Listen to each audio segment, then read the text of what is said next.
नमस्कार दोस्तों, आपका स्वागत है पोल खोल राजस्थान के इस चैनल पर। आज हम गाड़ी के अंदर सफ़र कर रहे हैं। हमारे साथ आरएलपी के ब्लॉक अध्यक्ष सिणंद्री से मग्गा राम जी बेनीवाल साथ में हैं। उनसे चर्चा करेंगे आज कई सामाजिक मुद्दों पर और राजनीतिक मुद्दों पर, और सिणंद्री के विकास के नाम पर जो दब्बा है उनके नाम पर चर्चा करेंगे। आज हमारे साथ आरएलपी के ब्लॉक अध्यक्ष और युवा संघर्षशील नेता मग्गा राम जी बेनीवाल से बात करेंगे।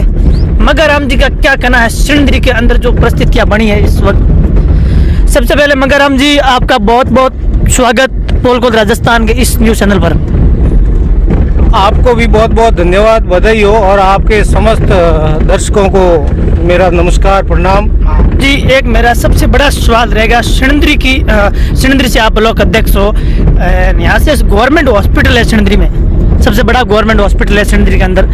वहाँ पर इस इलाज के नाम पर बहुत बड़ा घोटाला हो रहा है इस वक्त। 2-3 दिन पहले कांग्रेस के बड़े नेता वो यहाँ आए थे, हॉस्पिटल का जायजा वगैरह लिया, वहाँ बैठे थे, डॉक्टर को निर्देश वगैरह दे रहे थे।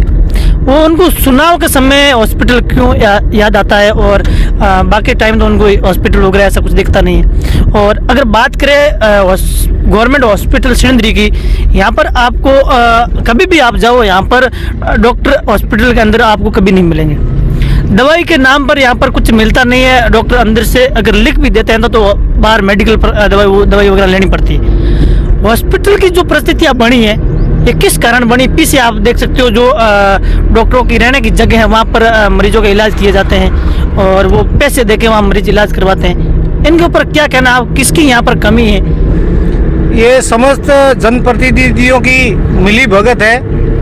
आरएलपी हमेशा कहती रहती है कि कांग्रेस और बीजेपी मिलीजुली का खेल है। इस खेल को ख़त्म करने के लिए परिवर्तन की हम लड़ाई लड़ रहे हैं। इसी हॉस्पिटल के अंदर आप लोगों को पता ही होगा, या आपके चैनल के माध्यम से काफ़ी समय पूर्व मैं आपसे रूबरू हुआ था। उस टाइम बीजेपी के कुछ नेता आए थे और डॉक्टरों को बड़ी बड़ी सलाह दे रहे थे कि आपको भगवान भी नहीं बख्शेगा ऐसे कर रहे हो। तो वो जनप्रतिनिधि एक बार पूछ के गए, डॉक्टरों से रूबरू होकर गए थे। उस टाइम मीडिया से भी 10 कार्यकर्ता लेके रूबरू हुए थे। उसके बाद में उनको पूछना चाहता हूँ कि कभी आपने उस हॉस्पिटल का हालचाल पूछा? कभी आज दिन तक नहीं पूछा।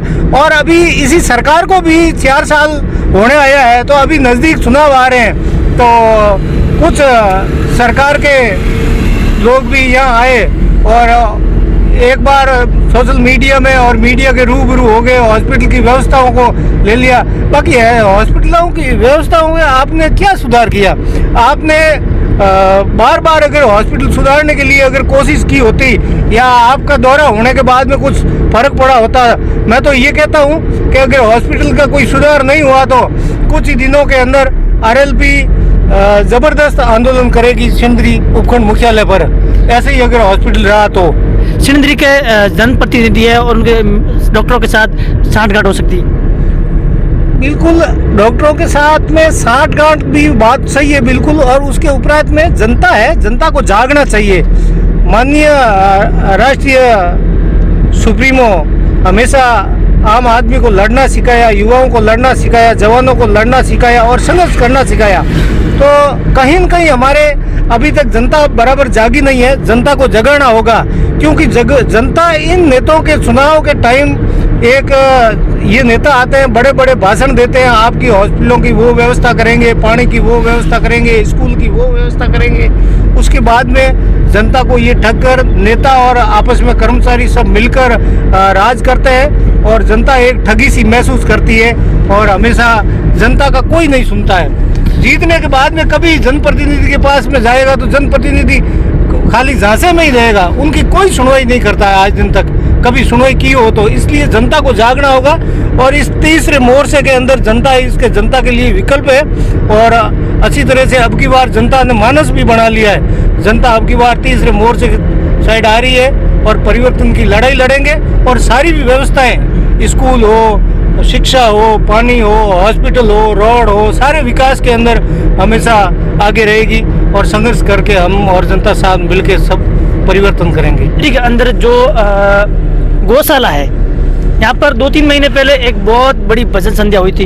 यहाँ पर पैसे भी काफ़ी आए थे गौशाला के अंदर। उनके बाद जो गौशाला का व्यवस्था है वो एक सवाल या निशान खड़ा करती है, क्योंकि यहाँ पर जो पैसे आने के बाद भी यहाँ कोई व्यवस्था है सुचारू रूप से चालू नहीं की गई। और आवारे पशु हैं, जो गायें वगैरह है, दिन भर सड़कों की ओर दौड़ती है, दिन भर एक्सीडेंट वगैरह होते हैं, वाहन चलते हैं, उनको प्रॉब्लम भी होती है। इनके बारे में आपका क्या कहना है, जो सिणधरी की गौशाला है उनका विकास हो सके?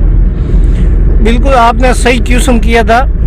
और पहले बहुत ही भव्य जागरण हुई थी, उस जागरण के अंदर काफ़ी अच्छा फंड भी आया था और काफ़ी फंड बोलियां लगा दी है। ऐसे न तो उस संस्था का कोई मैं सदस्य तो नहीं हूँ, परंतु मैं हमेशा गौ माता के लिए सेवा में मैं भी तत्पर रहता हूँ। और जैसे हम गौ सेवा समिति है उससे हम कभी पूछते ताछते रहते हैं, तब हमारे सामने ये आया कि काफ़ी पैसे आए भी हैं, बाकी बोलियां लगाई हुई है। कुछ जनप्रतिनिधियों की जो बोलियां लगाई हुई है वो तो सरकारी काम में काम आएगी, और बाकी जो है गौशाला का विकास हो भी रहा है। गौशाला में यहाँ गौशाला भी 1500 से अधिक गौशाला है, मतलब गौ है, तो गौ माताओं की सेवा भी हो रही है और फंड आ रहा है। बाकी रही बात गौशालाओं में अभी ये लंपी बीमारी से गौओं की बहुत हालत खराब है, और इस लंपी बीमारी के अंदर कोई भी सरकार, कांग्रेस और बीजेपी ने कोई आगे आकर गायों की कोई सेवा नहीं की।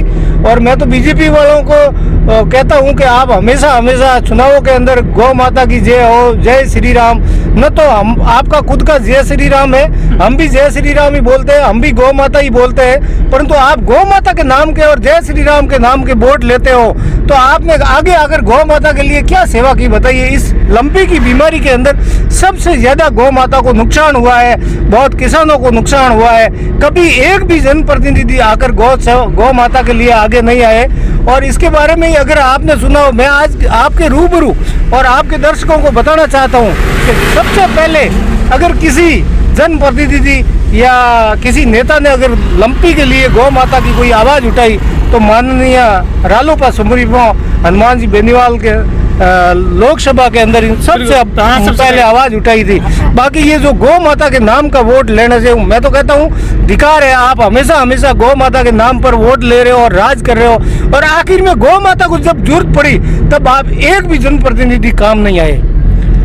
जो रोड का ठेकेदार है वो और प्रशासन को मिलकर ये चीज करनी चाहिए, आगे आना चाहिए। इसकी वजह से काफी आगे पूर्व में हादसे भी हुए हैं। हाँ। तो ये हादसों को बचाव के लिए ये प्रशासन और जो ये हाईवे का मैनेजमेंट डायरेक्टर जो ठेकेदार है उनको अगर जो पैदल चलने वाला रास्ता वो पुलिये के अंदर अलग से बनाया जाए ताकि जन हानि न हो और पूर्व में जैसी घटना हुई ऐसी पुनरावृत्ति न हो। हमने कई बार सरपंच साहब से भी बात की है और मीडिया से भी रूबरू हुआ हूँ, और ये मुद्दा भी हम काफी बार ये आगे आता है और उठाते भी हैं, और आगे इसका बहुत बड़ा प्रदर्शन इसका भी करेंगे, क्योंकि सिणधरी के अंदर कोई व्यवस्था नहीं है, नहीं रोड का पता है। जहाँ भी कॉलोनियों के अंदर सिणधरी बड़ी एक मतलब ग्राम पंचायत है, उसके अंदर कॉलोनियों के अंदर जाते हैं तो 6-6 फुट बारिश के टाइम में पानी पड़ा रहता है, लोगों को निकलना बहुत मुश्किल हो जाता है। जैसे पीछे अपन जाते हैं जिनगिर कॉलोनी में जाते हैं, इधर मोइलों की कॉलोनी के अंदर जाते हैं, या पीछे अनूपगढ़ हाउस साइड जाते हैं, ये पशु चिकित्सालय उससे बीच में जाते हैं। यहाँ रोड का कोई अता पता ही नहीं है, बिल्कुल टूटी हुई है। तो ये ग्राम पंचायतों को आगे आना चाहिए, और जो सिणधरी के अंदर जो विकास रुका हुआ है, मैं तो कहता हूँ आप ग्राम पंचायत भी आगे आए, सरपंच भी आगे आए, और जो मार्केट के अध्यक्ष हैं उनको भी आगे आना चाहिए, क्योंकि ये मार्केट का काम है। सरपंच ग्राम पंचायत मिलकर इनको अवगत करवा कर इनको सबको विकास करना चाहिए। सिणधरी का बहुत बड़ी ग्राम पंचायत है, और इस ग्राम पंचायत इतनी बड़ी ग्राम पंचायत हुई, अच्छा विकास होना चाहिए ताकि लोगों को दिखे कि हमने मतदान किया, उसके एवज में हमारे को इतना विकास मिल रहा है। बहुत बहुत धन्यवाद। मैं आपका साथी मिश्र राम चौधरी, कैमरे के पीछे है मेरा दोस्त संतोष डोग्याल, आपको यहाँ से अपडेट बताई। Thank you so much. मिलते हैं नए किसी एक दमदार वीडियो के साथ, तब तक जय हिंद, वंदे मातरम।